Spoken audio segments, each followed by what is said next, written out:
Al Jazeera podcasts. Today, Israel's forced starvation of Gaza. Israel has been using aid as a way to bait civilians and has been killing civilians that have been seeking aid. Why the U.S. and Israel are resisting calls for more scrutiny into the Gaza Humanitarian Foundation, which has been tasked with feeding 2 million people. I'm Manuel Rapalo, and this is The Take.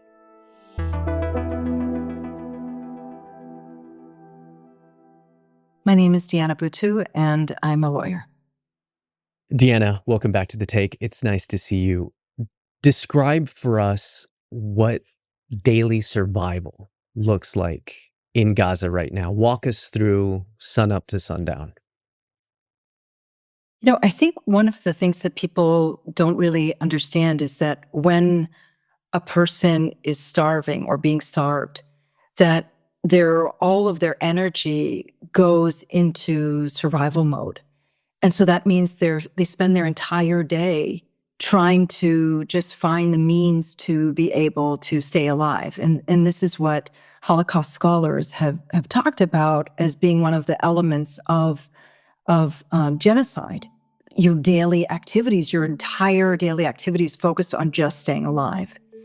So in the case of Palestinians in Gaza, from the moment that they wake up to the moment that they fall asleep, it's everything from looking for a source of food, whether that's going to the stores to be able to try to find whether there are any food supplies left, to going around through demolished homes and through rubble to see if there are any fuel supplies that are available. Some people have even taken to eating leaves off of trees, to grinding up whatever they can find to try to make it into some type of flour. For some people, it also includes traveling several kilometers over rubble in no-go zones to try to get to one of 4 food distribution sites. And Diana, the food distribution sites that you just referred to are run by an organization called the Gaza Humanitarian Foundation. Describe for us what it looks like at these sites. Yeah, it's important to describe these sites so that people understand exactly what's happening. The Gaza Humanitarian Foundation, and by the way, there's nothing humanitarian about it, operates 4 sites in the Gaza Strip. But where these 4 sites are located is actually quite important. These 4 sites are located in areas that Israel has said it's okay for Palestinians to be in. So they operate in only this small portion of the Gaza Strip in 4 sites. Contrast that with the way that the UN and other international agencies were distributing food, where they had more than 400 sites. And for anybody who knows anything about humanitarian aid, it should be the case that aid comes to the people who are in need of it, not that people who are in need of it come to the aid. But this is what Israel has done, is that it's reversed this idea of how people get aid, and it's forced people off of their land to come several kilometers over rubble through no-go zones in order to be able just to access this site. At these sites, people are lining up 15 to 18 hours in advance of when the distribution is going to begin. It's complete chaos. People are carrying pots. They're carrying anything that they can. And these are death traps. So within these death traps, you've got thousands of people who have come and gathered overnight simply to try to obtain a morsel of food for themselves or for their families. And you see different crowds of people doing different things. Some are hoping to get the actual food itself. Some, you'll see a lot of children running around hoping that something fell out of one of the boxes and they could pick up something from the boxes. Others are hoping that they can take the boxes themselves and turn those into fuel. It's just complete chaos. And that was the whole point of this, is it's a combination of policies of ethnic cleansing as well as starvation. And this is why we've seen so many Palestinians that have been killed by Israel and by American mercenaries because they don't. Their aim is not to distribute food. If the aim had been to distribute food, they would have used the regular UN channels. But instead, they're trying to get people off of their land and cause this chaos. Over the course of the last couple of days, we've been talking about this topic a lot among us here on The Take, the producers and myself. And I was speaking with one of our producers just yesterday who happens to be Palestinian about the impact that this is all having on Palestinian identity and Palestinian culture, especially when it comes to the question of food. We were talking about how Palestinians pride themselves in having this deep sense of hospitality and this sort of extraordinary generosity that comes with Palestinian culture and identity. They pride themselves in their traditional foods. In your opinion, what effect is this mass starvation having on Palestinian culture? You know, it's so difficult for me as a Palestinian to be watching this and to be describing this, because so much of Palestinian culture is centered on food. I know that there isn't a single person who has ever entered into a Palestinian house, whether that house is in Gaza or in the West Bank or inside 48 or wherever. They've never entered and left hungry. So much of our culture is centered around our food. And so we have things like festivals for the olive harvest. We have festivals for grapes. We have festivals for lettuce. We have festivals for apricots. There's rituals that surround so much of our food.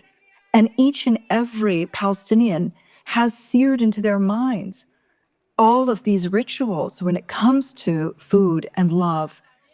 And to see Palestinians now reduced to this, to just humans that are just searching for food in order to stay alive, is not only just genocide against individuals, which is bad enough, but it's also getting to the heart of what Palestinian culture is, which is about having this connection to the land. It's about being so proud of our culture. It's about being so proud of our history.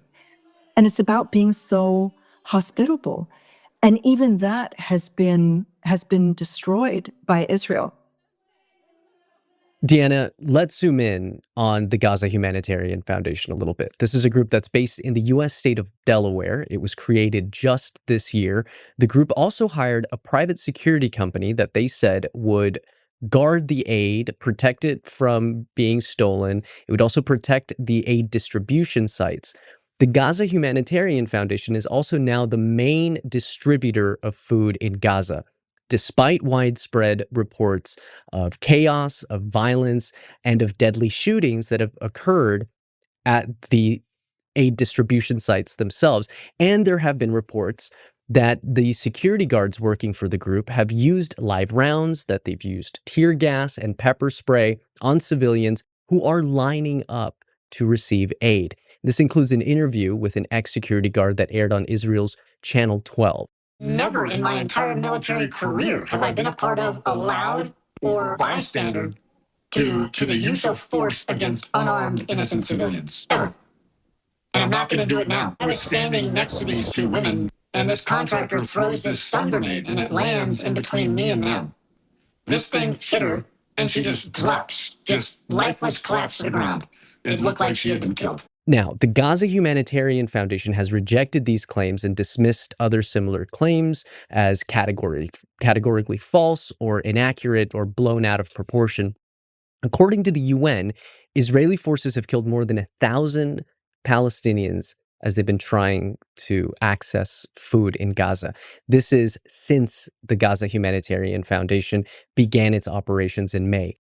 So why is the U.S. continuing to back the Gaza Humanitarian Foundation over the United Nations? Get some food. People are starving, and we're going to help them get some. For both the Biden administration and for the Trump administration, they refuse to use the existing UN distribution sites because Israel refuses to use the existing UN distribution channels. And the reason that Israel refuses to use these existing distribution channels is because they want to carry out genocide. And so what the Biden administration did, you may recall, was that they set up this pier. They spent over $300 million. to set up this pier. The pier ended up being a huge failure. It collapsed in the middle of the sea, and then they had to take it down. And it was completely unsuccessful in distributing humanitarian aid. We also saw that other countries were engaged in airdrops also being very problematic because of the ways in which airdrops are carried out. Oftentimes they bounce off against buildings, they end up on rubble, they can sometimes land on unexploded ordnances and end up themselves causing a lot of damage and death. And now we have, with the Trump administration, this GHF, again, nothing humanitarian about it, where the whole purpose of it, again, is to try to go around existing UN sites, existing UN distribution mechanisms. And so what it means is that the US, as well as other countries that have been supporting the GHF and Israel, are complicit in this method of engineered starvation.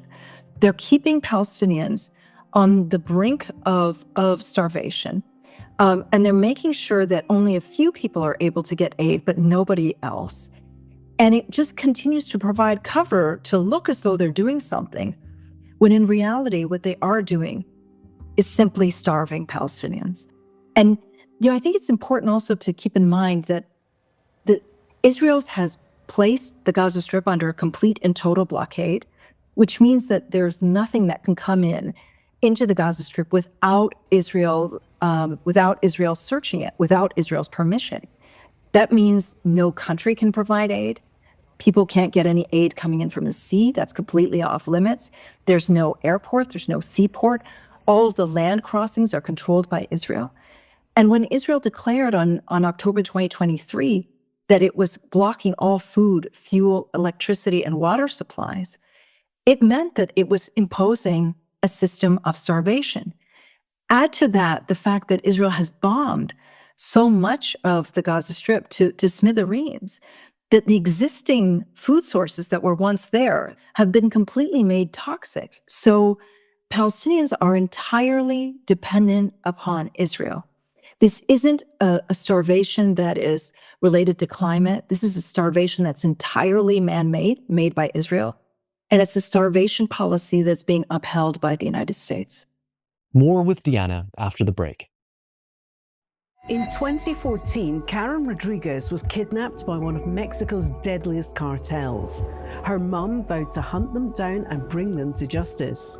We'll investigate this story and others from across the globe on True Crime Reports.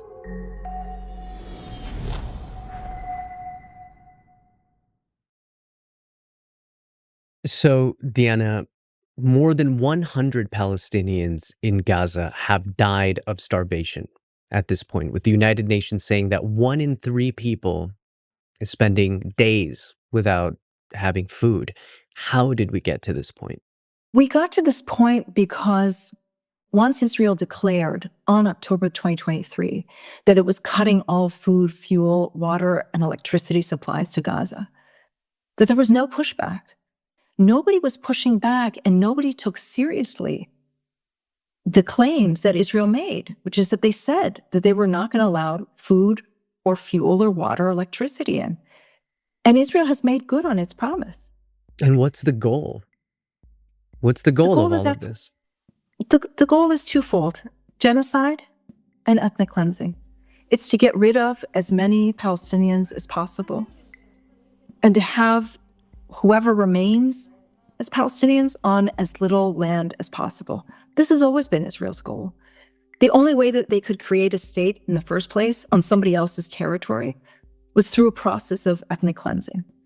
And the only way that they can continue to do this now, expand their state, which is what they're talking about, is through a process of ethnic cleansing and genocide. Israel's made no secret of it. We've even heard a minister saying that nuking Gaza is an option. These are very clear statements of genocide.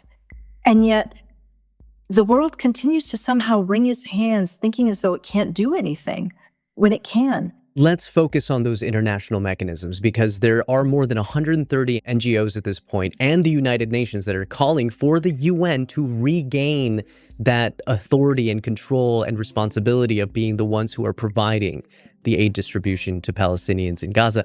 But Israel has maintained this line that says that Hamas was stealing the food from the UN. Is there any truth to that? Is there any truth to the idea that Hamas was stealing aid? The answer is no. We've had international agency after international agency, including reporters, examine these claims, and they are completely without merit. But let's even assume that there has been theft of aid. What Israel's saying is, we are going to starve Palestinians. They're effectively saying that they're using food as a weapon of war. And again, that is illegal. But your question, there's a bigger question there, which is, where did it go wrong?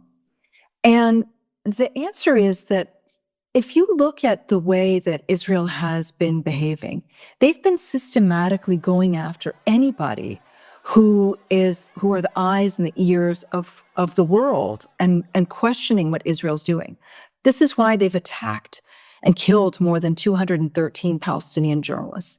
This is why they had gone after paramedics and doctors and UN aid workers and others. Their whole point is that they want to destroy the UN system because they don't want to have any evidence of their genocide, of their crimes. Diana, and I can only speak for myself when I say this, but like over the past few days, some of the images that I've seen are just some of the most graphic and haunting things that I've ever seen in my life. Emaciated bodies of children. But when I watch social media and so many people just go about their lives and either I feel like, oh, do they not know or do they not care? But it does often feel like in the face of so many tragedies, just one after the other, that nobody's listening. But there are some signs of change. I want to point to what happened on Thursday. French President Emmanuel Macron announced on X that France will recognize the state of Palestine in September. This is obviously very significant, but what should the international community be doing now? Not in a few months, but right now to stop the mass starvation from happening? There's a few things. First is an arms embargo. There should be a complete arms embargo because it's clear that what Israel's doing is it's carrying out genocide. The second is that countries should be imposing sanctions on Israel. And they should be imposing sanctions on Israel because of the fact that they are engaging in genocide and using food as a weapon of war. These are things that are completely outlawed internationally. But beyond that, Israel should be completely ostracized and boycotted. The measures that the world has taken has been to try to gently push Israel, to gently get them to see the light. But when you have a country that is so genocidal, there's no room for being nice any longer. This is why arms embargoes, sanctions, boycotts, making sure that Israeli companies are divested from, all of these need to be done so that Israel gets the message that it's not a normal country. For many of these images are just images. But for me, for so many Palestinians, these are very personal. I've seen my own friends, whittle away. They joke about it because that's the Palestinian/Gazan spirit, is to try to make light of things. But I've seen my own friends get thinner and thinner before my very eyes. I've heard young children say to me things like, maybe the death that we are trying to avoid is better than the life that we're living. These are statements and images that are so deeply personal and that hit you to your very core as a Palestinian. And when you see that, yes, there is a change, but is it coming fast enough? Is it going to save my friends? Is it going to save these young kids? Is the damage irreversible?